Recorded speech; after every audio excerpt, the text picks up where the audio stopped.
Прв гостин во студиото е градоначалникот на општина Газибава Бобан Стевковски. Добар ден и добро дојдовте.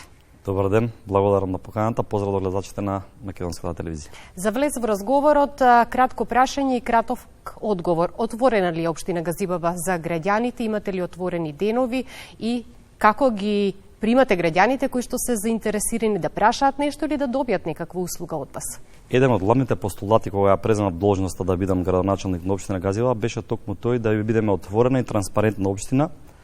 Секој граѓанин што ќе дојде во општината, раководителите на сектор има добиено насока да го примат без разлика дали се работи во приемните денови кои што не се јавно објавени.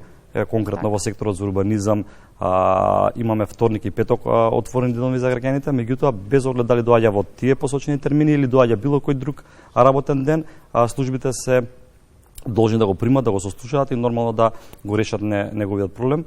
Дополнително како тим најавуваме однапред и отворени денови во општината во која што ги информираме граѓаните неколку дена однапред и јас заедно како градоначалник со сите сектори во општината и јавното комунално претпријатие ги примаме граѓаните, разговараме за одредени нивни потреби и на лице место дел од нив пробуваме да ги решиме. Одиме сега со уште по-конкретни прашања за вашето работење и отвореноста кон граѓаните. Започнавте граѓански диалог за креирање на буџетот на општина Газибава за 2026 година. Го нарековте проектите почнуваат со тебе. Зошто се одлучивте буџетот да го креирате токму на овој начин? Секоја година настојуваме буџетското планирање да го усовршуваме. Буџетот 2026 година го подготвуваме врз еден граѓански диалог, ќе организираме и веќе организиравме граѓански форум на кој што граѓаните, председателите и советите на местните урбани заедници, бизнис заедницата, невладини организации беа присутни на тој граѓански форум и ги дадоа своите предлози. Токму така го нарековме овој процес, проектите започнуваат од тебе со цел да му дадеме важност на граѓанинот, бидејќи тој треба да биде во центарот на буџетското планирање. Само така можеме да имаме буџет кој што ќе биде прецизен, кој што ќе биде одраз на реалните проблеми и потреби кои што ги имаат граѓаните. И сметам дека со еден ваков инклузивен процес јас големуваме довербата помеѓу администрацијата, односно помеѓу локалната самоуправа и граѓаните, што е еден од приоритетите на сите нас. Но уште едно важно прашање е дали се реални предлозите кои што доаѓаат од граѓаните или можеби пак колку се креативни граѓаните во давањето на своите предлози и дали тие ќе се најдат во буџетот? Искусствено морам да признам дека навистина граѓаните се креативни и даваат реални и суштински проблеми кои што ги тангира нивната околина. Јас сум убеден дека само така ќе имаме реален буџет кој што ќе може да ги реши сите оние потреби кои што ги имаат граѓаните, бидејќи граѓанинот најдобро знае што му недостасува во неговата улица, во неговото мало, во неговата населба и слично. И навистина ние сме тука преку еден мост да ги слушаме проблемите кои што ги имаат граѓаните и би рекол најголем дел од нивните проблеми да бидат составен дел во буџетските програми. Знаете дека за реализација на одреден проект мораме да видиме дали сме подготвени да влеземе во фаза на реализација или првично треба да влеземе во фаза на планирање, проектирање и слично, така да сите тие проекти што ќе бидат предложени од страна на граѓаните во граѓанските форуми. Дополнително отворивме и онлайн платформа во која што граѓаните можат и онлайн да ни достават предлог, бидејќи знаеме со оглед на сите обврски кои што ги имаат граѓаните, не секој може да дојде и да присуствува на тој граѓански форум, така да дадоме можност дополнителна алатка во која што преку електронски пат може да ни даде свој предлог, сугестија, проект. Потоа тие сите проекти ќе бидат разгледани од стручен тим кој што е веќе формиран во општината, пред се тука мислам на раководителите на сектори и општинската администрација, согласно областа која што ја покрива тој проект, ќе се направи сериозна финансиска конструкција и потоа влагаме во фаза на проектирање, би рекол, на тие буџетски програми и одлучуваме кои од тие проекти што ги посочиле граѓаните се комплетни и може да влезат во фаза на реализација, а нормално дел од нив ќе бидат во среднорочните планирање на општината од аспект како што соопштив, измена на одреден план, планирање, изработка на проект и така натаму.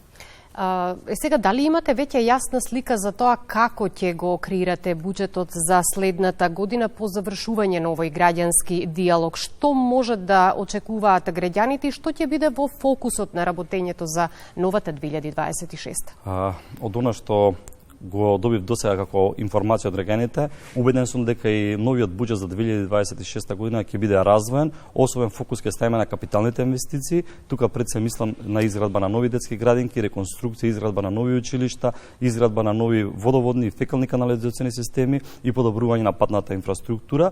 Секако соодветно место ќе добијат и услугите кои што ги добиваат граѓаните од страна на општината во насока на подобрување на тие услуги и нормално модернизација на јавното комунално предпријатие кое што навистина е вистински сервис на граѓаните и особено ни е битно во тој дел да имаме сериозни инвестиции во самото јавно комунално предпријатие и секако бидејќи граѓаните се даночни обврзници и тие на еден начин допринесуваат за полнење на буџетот и на државата и на општината, најголем дел од средствата ќе пробаме да ги вратиме директно кај граѓаните преку субвенционирање на одредени процеси што ќе им бидат потребни на граѓаните.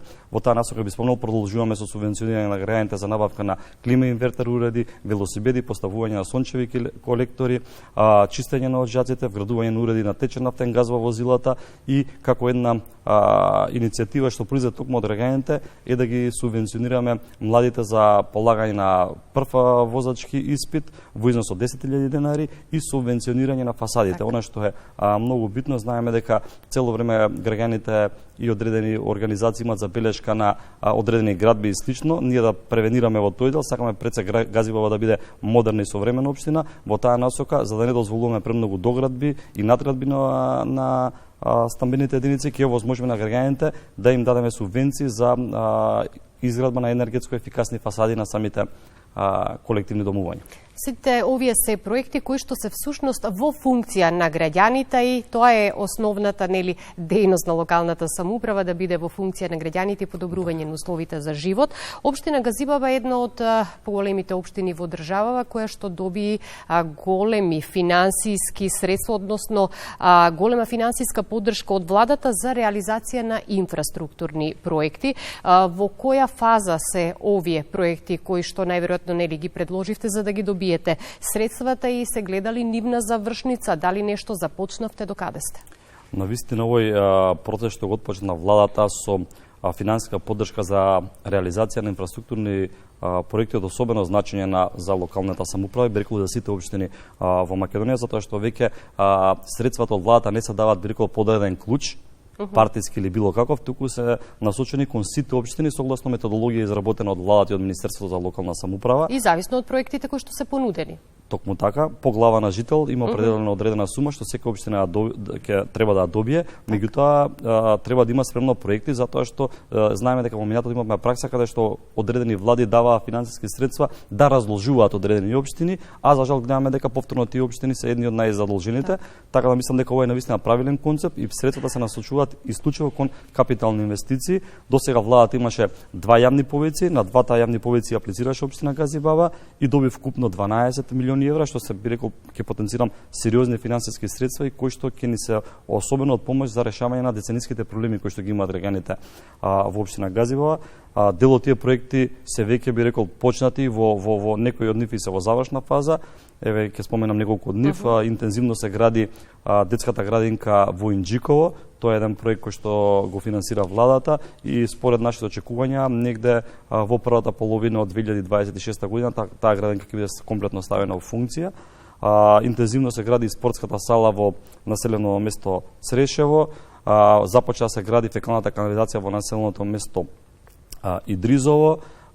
Се асфалтираат неколку сообраќајници, би рекол од локалните артерии во Газибава. Тоа е комплетно се реконструира улицата Палмирото Љати, Ордан Поп Јорданов, улица 30 во Трубарево Чукурмало, улица 22 во Сингелич и многу други проекти. Она што очекуваме сега во наредниот период би споменал, започнуваме со изградба на нова физкултурна сала во населеното место Железара и изградба на последната фаза од фекалната канализација за населеното место Румлери. Так, имате навистина многу што да сработите за да ги подобрите условите за живот, затоа што во рамки на општина Газибава функционираат поголем број на населени места и потребно е подеднакво да се работи секаде во интерес на сите жители на општината. Меѓутоа, кога сме кај предлозите и барањето од граѓаните, мораме да споменеме дека Домот на културата во Ченто беше проблем кој граѓаните многу често го посочува изминатиот период. Започнавте со негова целосна реконструкција. Како тече работата, градежните работи, кога се очекува да завршат конечно да блесне во вистинското светло овој објект? Токму така, реконструкцијата на Домот за култура 11 октомври од Ченто беше долгогодишно барање, би рекол, на сите жители кои што гравитираат во тој дел од општина Газибава. И навистина и тоа е еден од проектите кои што го реализираме во партнерство со владата, односно владата определила сериозна инвестиција таму и дел има кофинансирање општина Газибава. Изминатите години навистина тоа место беше простор кај што се одвива и девијантни појави и така натаму и навистина не долекуваше во нашата заедница да имаме еден таков руиниран објект. Би рекол, жалосно е што тој повеќе од 30 години не функционираше. Еве, конечно ја слушаме потребата на граѓаните и се работи таму на завршните фази за реконструкција на домот, согласно оние информации кои што ги имам од изведувачот. Се очекува Домот за култура комплетно да биде ставен во функција некаде почетокот на месец февруари. Навистина тој ќе представува еден центар на културата каде што граѓаните ќе може да присуствуваат на голем број на културни манифестации и заедно да се дружиме. Сега, она што се случуваше вчера, подпишавте декларација за безбедност на сообраќајот на патиштата, учествувавте на една навистина убава конференција организирана од Републичкиот совет за безбедност на сообраќајот на патиштата. Колку е важно за локалната самоуправа да имаме безбедни патишта, но пред се нула жртви во сообраќајот и колку општините, како општина всушност, вие работите на подобрување на патната инфраструктура, патната сигнализација, пред се за безбеден сообраќај за сите? Она што го слушнав вчера на самата пресконференција со одредени статистички потатоци, навистина сите не е в чудо не види и не загрижи пред се, би рекол, и навистина треба одговорно да се однесуваме во делот на безбедноста во сообраќајот, затоа што статистиките покажуваат дека години наназад на годишно имаме околу 140-150 жртви кои што се резултат на сообраќајни прекршоци. Така да јас би рекол секоја локална самоуправа има главна задача во делот на безбедноста во сообраќајот, бидејќи на еден начин директно со тоа се загрозуваат граѓаните, нивните животи и така натаму. Така, во рамки на тоа и се и проектите за подобрување на патната инфраструктура во општината. Токму така, како локална самоуправа, ние настојуваме да подобриме патната инфраструктура. Во таа насока мислам да имаме безбедни улици, да имаме асфалтирани улици, да немаме дупки на улиците, да се градат пешачки патеки, да се градат велосипедски патеки, да имаме соодветна хоризонтална и вертикална сигнализација, но од друга страна би рекол ова е заедничка активност што треба заедно да ја правиме ние како локална самоуправа, меѓутоа да се почитуваат правилата и да имаат одговорност сите учесници во сообраќајот. Имавме можност минатите денови да видиме колку прекршоци се случиле преку системот Safe City. Навистина, еве тука јас би апелирал до сите граѓани да бидеме совесни во тој дел, бидејќи само така можеме да превенираме во делот на жртви од сообраќајни прекршоци. Морам да истакнам дека во вашиот прв мандат како градоначалник на општина Газибава, ова е веќе ваш втор мандат, дадовте отчет за сработеното, па би сакала да ве прашам дали ќе продолжите и понатаму со истиот начин на работа и пред се со транспарентно работење. Отчетноста и транспарентноста биле моја водилка и во претходните 4 години.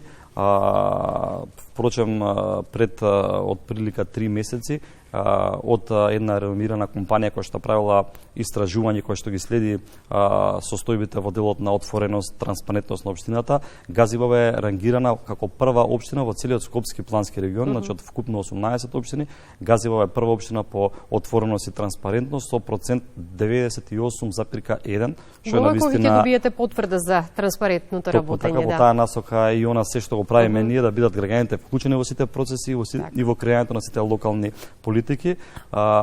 Планирам и во овој мандат да давам отчет за сработеното. Првиот отчет го подготвуваме на 100 дена од почетокот на вториот мандат и нормално секоја година даваме отчет пред граѓаните со цел да ги информираме граѓаните каде завршуваат народните пари и кој е ефектот од реализираните проекти на локалната самоуправа. И сега да го заокружиме разговорот со уште поубава тема од овие што ги имаме во емисијата во пресред на новогодишните и божичните празници. Знаеме дека општина Газибава е позната по тоа што организира голем број на убави културни настани, па дали новогодишната магија и оваа година ќе се почувствува на вистинскиот начин во општина Газибава? Планирате ли новогодишно украсување, новогодишна програма за најмалите, можеби и за повозрастните, што да очекуваат граѓаните? новогодишната магија ќе пристигне и во општина Газибова.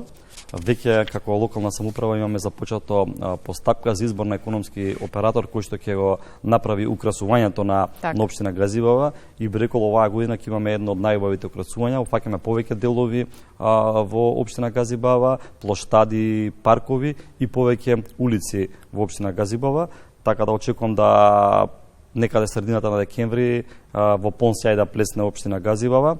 И она што сакам да го потенцирам, како и секоја година, така и оваа година, за најмладите жители на општина Газибова ќе организираме една манифестација при крајот на месец декември, во која што ќе има богата музичка програма и соодветни содржини за најмладите генерации и на еден начин ќе доделиме еден подарок, односно бесплатно пакетче за секое дојдено детенце на таа би рекол забава и дружба, со цел да ги разубавиме новогодишните празници на најмладите жители на нашата општина. Општина Газибова всушност е порта за влез во главниот град кога доаѓате од таа страна, нели од другите градови, од другите делови на Македонија и практично општинскиот плоштад е неизбежен да го видите или забележите кога поминувате нели по булеварот, што значи таа новогодишна магија ќе биде забележена и затоа е потребно да биде украсено и да се почествуваат пред новогодишното и новогодишното расположение токму во општина Газибова. Ви благодарам многу за гостувањето, ви посакувам успешна работа, продолжете да бидете отворени,